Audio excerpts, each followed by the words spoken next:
안녕하세요. 정무섭의 책 읽기 14번째 시간입니다. 자, 오늘은 인생의 마지막 순간에서라는 이런 책을 갖고 여러분과 함께 리뷰를 해보도록 하겠습니다. 인생의 마지막 순간에서 임종을 이야기하는 겁니다. 네. 원제는 Advice for Future Corps라고 그래가지고 미래 붕괴에 대한 조언 이런 의미겠죠. 예. 원저는 셀리 티스데일이 쓴 책이고 이걸 박미경 씨가 번역을 한 책이 되겠습니다. 자, 인생의 마지막 순간에서 누구나 한 번씩은 맞이해야만 하는 그런 절체절명의 순간이기도 하죠.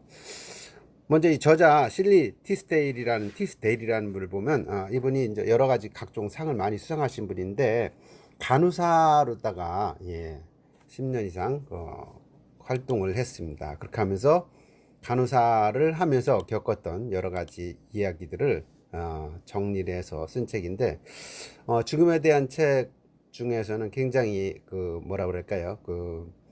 실질적인 조언을 하고 그리고 자기 나름대로 어떤 관점을 가지고 쓴 책이라는 생각이 좀 듭니다. 네. 굉장히 좀 의미가 있어 보이고요. 네. 그래서 2018년 뉴욕타임즈 평론가가 선정한 올해 이 책에 선정된 책이기도 합니다. 자, 옆에 보이는 분이 바로 이 티스데일이라는 분입니다. 실리 티스데일. 예, 굉장히 후복하게 생겼죠. 예. 자, 그러면 이 책의 내용을 한번 차례를 중심으로 해서 보면은 굉장히 좀 디테일하게 되어 있습니다.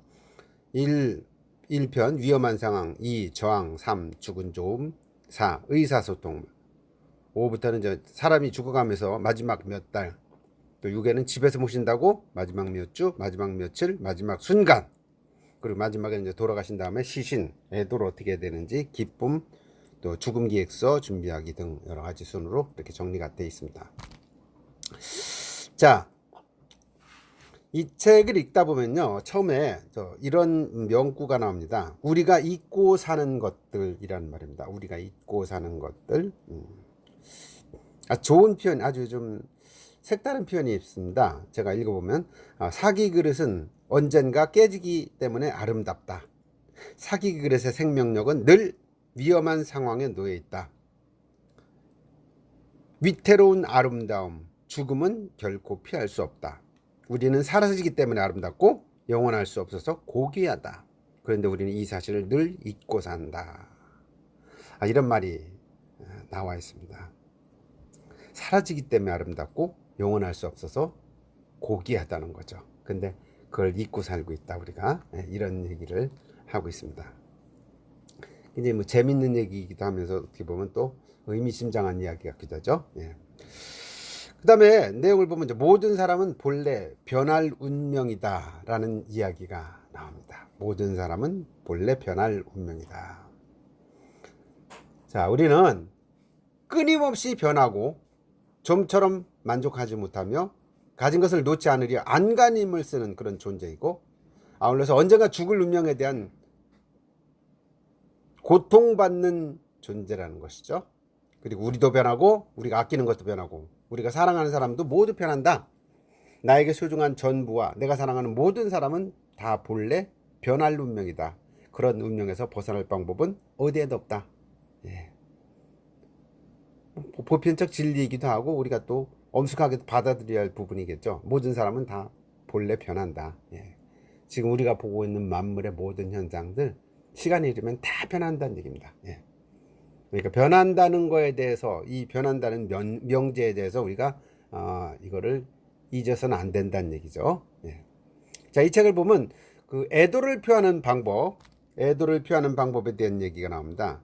젖을 배경이기도 한데, 그 다음에 시신을 어떻게 처리하는지, 죽음을 앞두고 기쁠 수 있다는 낯설지만 명백한 이런 사실을 통해서 죽음에 우리가 대비할 수 있는 그런 방법, 가장 사랑하는 사람 아니면 본인이 아니면 뭐 가족이 누군가가 죽었을 때 대비할 수 있는 방법들, 이런 것들이 아주 자연스럽게 잘 나와 있습니다. 처음에 나오는 내용을 보면 좋은 죽음이라는 게 있습니다. 좋은 죽음. 뭐가 좋은 죽음일까 궁금하시죠 여러분? 좋은 죽음이라는 거는 죽음에 직면했을 때 가능한 오래 사는 것보다 고통 없이 평안하고 차분하게 죽는 것이 좋은 죽음이라고 책에는 나와 있습니다. 그리고 이런 좋은 죽음에는 가족과 친구, 삶을 되돌아볼 그런 기회가 포함됐을 때 좋은 죽음이라고 할 수 있다. 이런 얘기죠. 예. 워낙 갑자기 교통사고로 뭐 갑자기 급사를 한다든지 뭐 이런 것들은 좋은 죽음이라고 할 수 없다. 이왕이면은 좀 고통을 좀 덜 받으면서 평안하게 차분하게 그리고 가족과 친지 아니면 뭐 가족들이 보는 가운데서 삶을 잠깐 되돌아보면서 유언할 수 있으면 좀 남겨놓고 이렇게 가는 것이 좋은 죽음이다. 이렇게 이야기를 하는 것 같습니다. 임종할 때 보이는 심리 상태에 대한 얘기가 저기 좀 자세하게 나옵니다. 네. 독일인 신부 알폰스 데켄 박사가 한 이야기인데 이 책에 나오는 건 아닙니다. 이거는 다른 책에 나오는 이야기인데 제가 한번 인용을 좀 해봤습니다. 임종할 때 보이는 심리 상태를 보면 신뢰할 수 있는 가족이나 친구와 같이 있기를 원한다는 거죠. 죽는 사람이. 그리고 견딜 수 없는 고통으로 벗어나기를 또 바라고 자신의 상태에서 진실을 알고 싶어하고 자신의 문제를 자신이 결정할 수 있기를 원하고 일생을 돌이켜보면 남은 삶을 정리하려 한다. 마지막 자기 성장의 욕구를 드러내고 사후 세계를 알고 싶어한다. 이런 현상들이 이제 임종할 때 보이는 모습들이라고 이렇게 나와 있습니다. 그 다음에 이 책에 나오는 내용 중에 이제 임종시의 명석함이라는 이야기 있습니다. 임종시의 명석함. 터미널 루시드티라고 영어로 하면 이런 표현인데, 저도 이제 이걸 보면서 느낀 게 있습니다. 왜 돌아가시기 직전에 그 사람들 보면요, 막 혼수 상태에 있다 어느 순간 갑자기 정신을 바짝 차리고 또 그러면서 또 통계 수치 이런 것도 멀쩡하게 기억을 하고 막 이런 사람들이 있습니다. 그래서 정신을 바짝 차리셨다.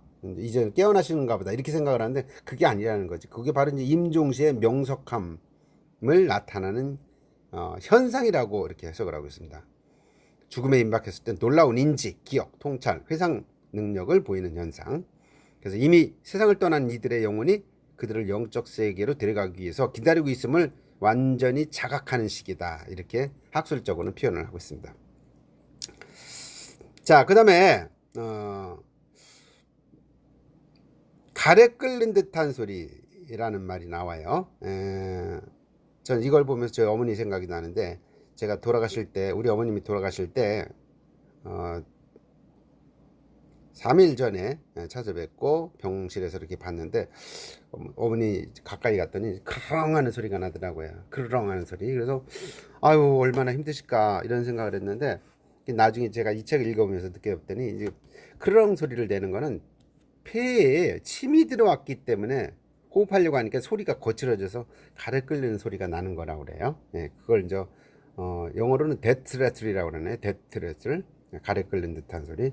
근데 크르렁 소리가 나면은 보통 하루 안에 숨진다는 게 이제 통계적으로 나와 있는 모양입니다. 그래서 만약에 여러분 부모님이나 누군가가 사랑하는 분이 크르렁 소리를 내면서 병실에 있다 그러면 바로 돌아가실 운명하실 것 같다라는 생각을 하시고 마음의 준비를 하는 게 좋을 것 같습니다.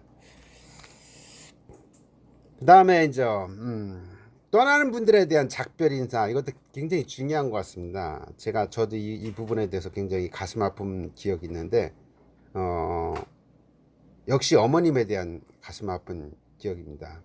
어머니 돌아가셨을 때 제가 뭐 갑자기 돌아가실 때 모르고 현장에 있다가 많이 눈물도 흘리고 울리기도 하고 그랬지만 제 어머니는 91세에 돌아가셨습니다. 그런데 그렇게 서글플 수가 없었어요. 근데 그때 이제 어머니가 막 돌아가셨을 때 마지막으로 사체를 이제 깨끗하게 이제 뭡니까 이제 뭐라 그럽니까 사체 담당하시는 분이 깨끗하게 한 다음에 마지막으로 이제 뽀뽀도 하고 하실 말씀 하세요 이렇게 하는데 그때 제가 무슨 얘기를 했냐면 어머니 좋은 곳으로 가세요. 저희들이 열심히 잘 살게요. 이런 얘기를 했거든요. 근데 나중에 생각해보니까 그게 굉장히 이기적인 말이었더라고요. 떠나시는 분한테 그런 얘기를 하는 거는 우리 걱정하지 말고 평안하게 가세요. 이렇게 했어야 되는 말이었는데 우리 열심히 살게요. 이런 소리를 했다는 거는 제가 참 철이 없었다라는 생각이 많이 듭니다. 그래서 만약 여러분들도 뭐 부모님이 돌아가신다든지 이런 상황이 된다면은 저처럼 실수하지 마시고 그렇게 작별 인사를 평안하게 돌아가시라고 하는 게 좋을 것 같습니다. 자, 이 책에 나오는 문장 중에 또 메멘토 모리라는 게 있습니다. 메멘토 모리. 그대는 죽어야 할 운명임을 기억하라. 이런 얘기입니다. 죽어야 할 운명임을 기억하라. 여러분도 그렇고 저도 그렇고 모두나 죽어야 할 운명입니다. 죽은 이를 추억을 하면서 동시에 우리도 결국 죽는다는 사실을 기억을 해라. 상가에 가가지고 남일처럼 할 게 아니라 나도 언젠가는 반드시 죽는다는 사실을 기억을 하는 게 좋겠다는 얘기입니다. 제가 이거 보면서 이제 떠오르는 게 이제 삶과 죽음은 자연의 한 조각이라는 거. 노자에도 나오는 얘기지만 노무현 대통령이 돌아가시면서 삶과 죽음은 자연의 한 조각이다 하면서 그냥 양지 바른 곳에 그냥 이렇게 해서 이렇게 뭡니까? 사체를 이렇게 좀 화장해서 버려라 이렇게 얘기를 했지 않습니까?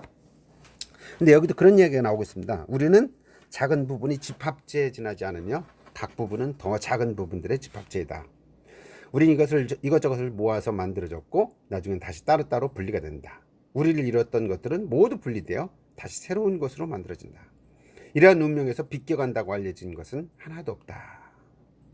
자, 우리가 죽는다고 하면 그 죽은 시체가 뭐 매장을 하든 아니면 화장을 하든 이게 또 화장 같은 게 하면은 이 책에 읽어보니까 보통 5%밖에 남지 않는다고 합니다. 그러니까 사람의 인체가 85%가 물이기 때문에 이거를 아주 그냥 높은 데에서 이제 이걸 다 태워가지고 이제 갈구라면 5% 정도밖에 안 남는 얘기죠.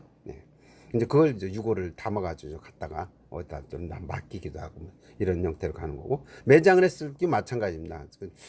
이 책을 읽어보시면 좀 그런 부분에 대해서 좀 리얼한 이야기들이 나오는데, 사실 죽고 나면은요, 제일 먼저 이 죽음을 동물들이 반기는 사람이 파리랍니다. 이 파리가 이제 사체를 뜯어먹기 시작한다는 거죠. 그 다음에 구더기가 마지막으로 좀 이야기하기는 좀 그런데 뭐 리얼하게 그런 내용들이 나옵니다. 그래서 85%, 50%까지는 수주 내에 그 사체가 그런 식으로 구더기에서 다 해체가 된다는 얘기죠. 그런 이야기를 보면은 죽을 때 그 참 매장하는 게 참 안 좋다 하는 생각을 해봤습니다. 이 책을 읽으면서. 자, 그 다음에 죽음 자체를 자연스럽게 받아들여라 라는 이야기입니다. 죽음 자체를 자연스럽게 받아들여라. 우리는 죽음을 삶의 일부 삼고자 합니다. 우리는 죽음의 공포를 극복해야 합니다. 당신 자신의 죽음, 사랑하는 이의 죽음, 통증, 사후 또는 사후의 부재, 애도, 시신의 부패 등등. 죽음 자체를 받아들이는 것은 자연스럽지만 죽음을 막연하게 두려워하는 것은 자연스럽지가 않다. 그러니까 죽음 자체는 자연스러운 거니까 그냥 두려워하지 말고 자연스럽게 받아들이라는 얘기입니다. 자연스럽게. 자, 이 책의 결론이 되겠습니다. 결론. 뭐 간단합니다. 죽음을 두려워하지 말아라. 죽음을 두려워하지 말아라. 그리스 철학자 에피쿠로스의 명언으로 정리를 하는 겁니다. 인간이 고통을 겪는 근본 원인은 죽음에 대한 두려움에 있는데 죽음을 두려워하지 않으면 된다는 얘기죠. 여기 나와 있는 그대로입니다. 자, 우리가 가장 두려워하는 죽음은 사실 아무것도 아니다.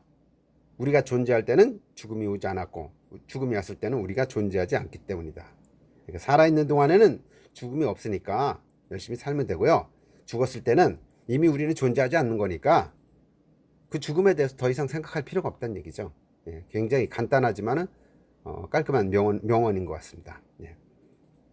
우리가 존재할 때는 죽음이 오지 않았고 죽음이 왔을 때는 우리가 존재하지 않는다. 그러니까 두려워하지 말고 열심히 살아라. 사는 날까지 그런 이야기가 됐습니다. 자, 구독자가 많으면 서비스도 향상됩니다. 여러분들을 위해서 더 좋은 내용으로 다가가도록 하겠습니다. 오늘 정무섭의 책 읽기 여기까지 하겠습니다. 감사합니다.